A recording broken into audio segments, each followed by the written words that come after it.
Hello, my name is Pastor Kris Kollar. I'm the pastor of Pleasant Valley Lutheran Church near Malabar Farm and St. Paul Lutheran Church in Lucas, Ohio. Greetings.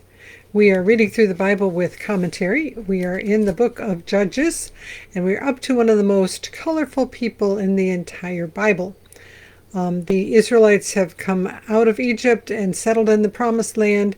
Moses and Joshua have passed away, and now for the period of several hundred years at least, they are being ruled by a series of people called judges who occasionally judge between tribes, and they also are military leaders.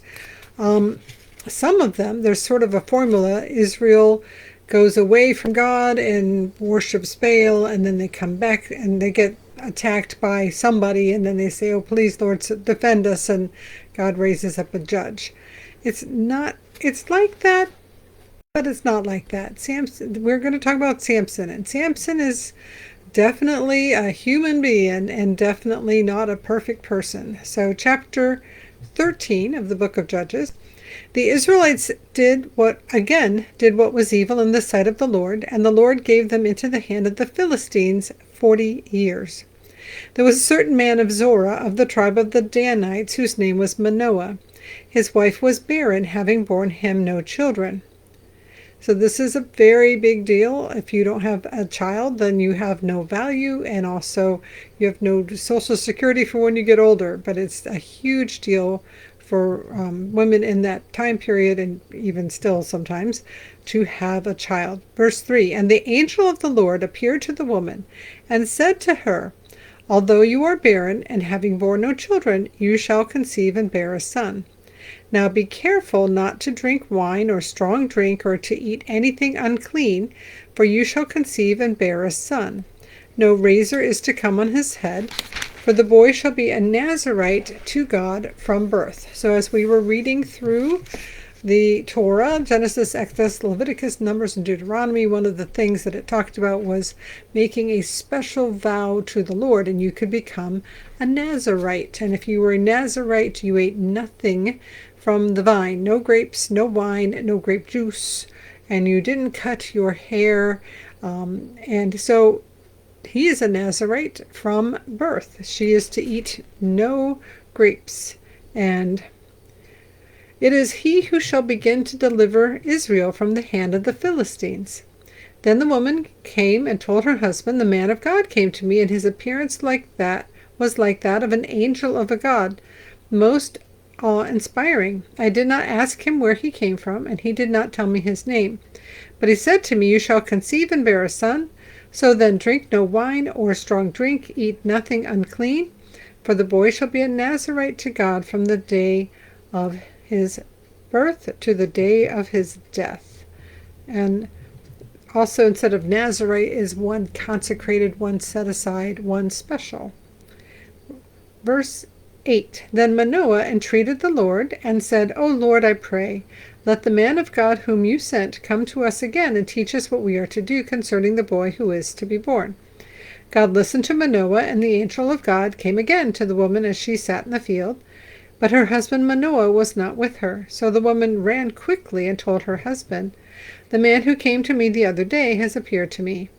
Manoah got up and followed his wife and came to the man and said to him, Are you the man who spoke to this woman?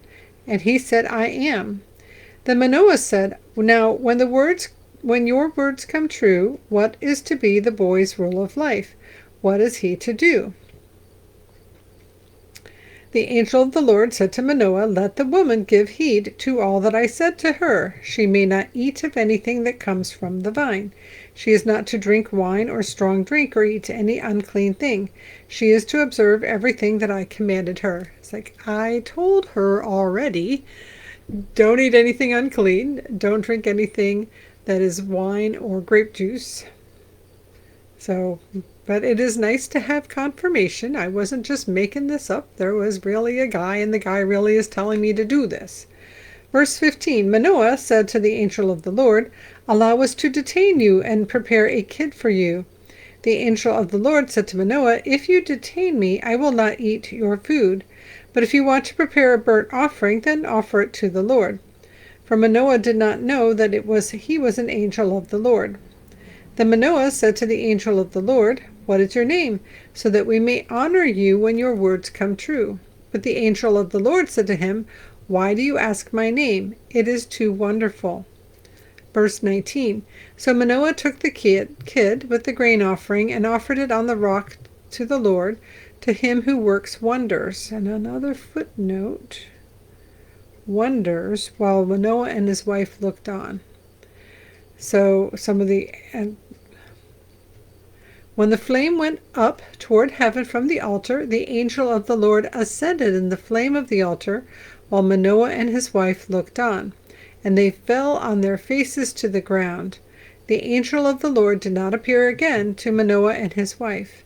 Then Manoah realized that it was the angel of the Lord. And Manoah said to his wife, "We shall surely die, for we have seen God."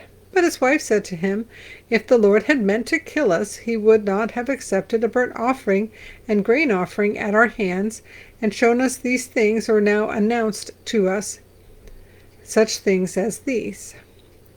The woman bore a son and named him Samson. The boy grew, and the Lord blessed him. The Spirit of the Lord began to stir in him, and Mehanedan, between Zorah and Ashtael.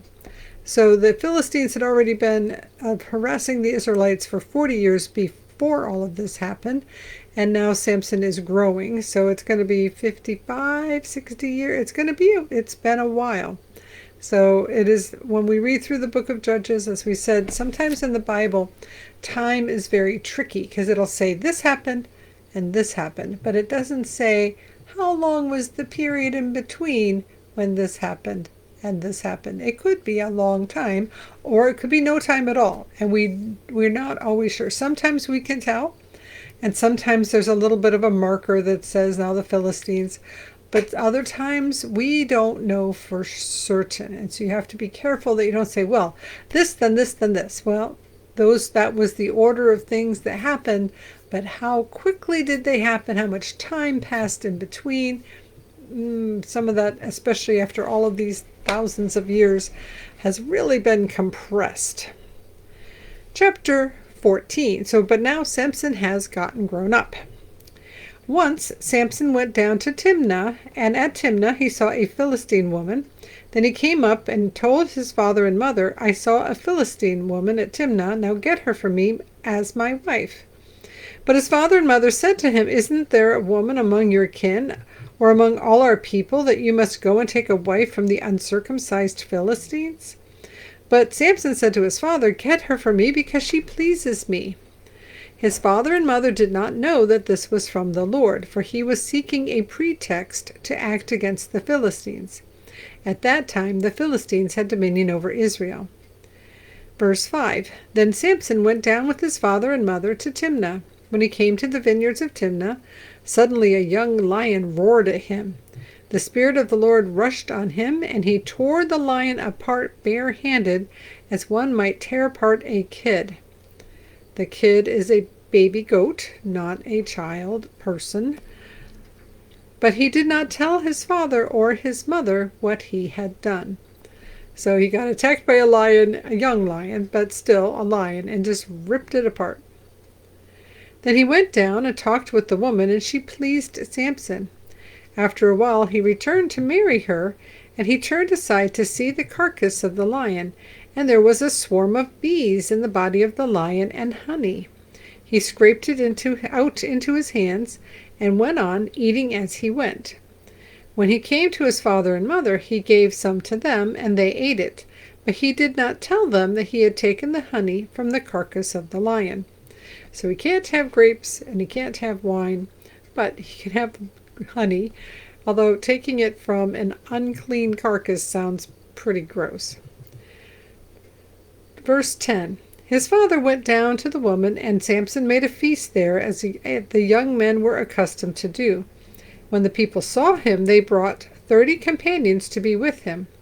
So these would be 30 Philistine companions. Samson said to them, "Let me now put a riddle to you. If you can explain it to me within the 7 days of the feast, and find it out, then I will give you 30 linen garments and 30 festal garments.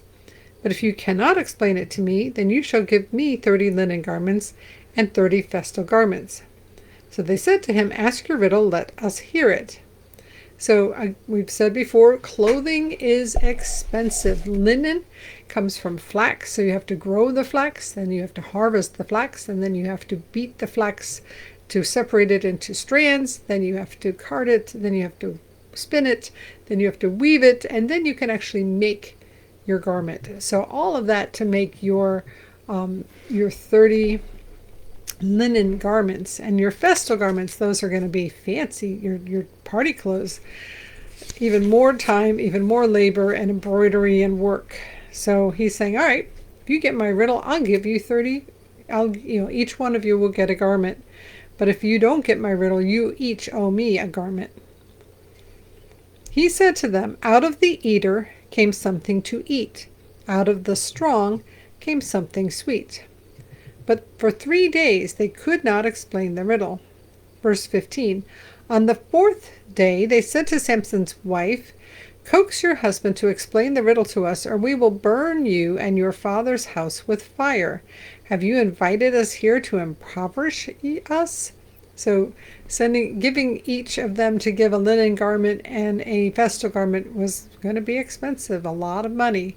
So they're threatening his wife, and a threat that we're going to burn you up and burn up your dad. So Samson's wife wept before him, saying, you hate me. You do not really love me. You have asked a riddle of my people, but you have not explained it to me. He said to her, look, I haven't told my father or my mother. Why should I tell you? She wept before him the 7 days that their feast lasted, and because she nagged him on the 7th day, he told her. Then she explained the riddle to her people. The men of the town said to him on the 7th day before the sun went down, what is sweeter than honey? What is stronger than a lion? And I absolutely love this response from Samson. And he said to them, if you had not plowed with my heifer, you would not have found out my riddle. So a heifer is a female cow that is often used for plowing. But if you hadn't talked to my wife, you wouldn't know the answer to the riddle. So verse 19, then the Spirit of the Lord rushed on him, and he went down to Ashkelon, and he killed 30 men of the town, took their spoil, and gave the festal garments to those who had explained the riddle. In hot anger he went back to his father's house, and Samson's wife was given to his companion, who had been his best man. So it's kind of this interesting thing. He's there, and they kind of give him a wedding party. They give him a best man because he's down in the area of the Philistines. He's basically in the Gaza Strip. The 5 main cities of the Philistines are along the Gaza Strip, and maybe a little further north of the Gaza Strip is where the historic land of the Philistines was. So this is the first half of Samson. We will hear the second half tomorrow. Of course, most people have heard of Samson and Delilah, so we will get to her tomorrow, as well as a few other things that he does. He's definitely a human being, but he's a Nazarite, so you picture him with lots and lots of hair, because he was told to never ever cut his hair, never eat anything grape or wine. He was a teetotaler, but he definitely had an issue when it came to women begging him and pleading him. He could not say no to them. So first one is his Philistine wife, who finds out the answer to the riddle, and he has to go out and kill 30 Philistines to give them the linen garments and the festal garments that he made the deal with. So now may the Lord bless you and keep you. May the Lord make his face shine upon you and be gracious unto you. May the Lord look at you with favor and give you peace. In the name of the Father, and of the Son, and of the Holy Spirit. Amen. Go in peace. Serve the Lord. Thanks be to God. Have a great day. Oh, like, subscribe, and comment. I always forget to say that.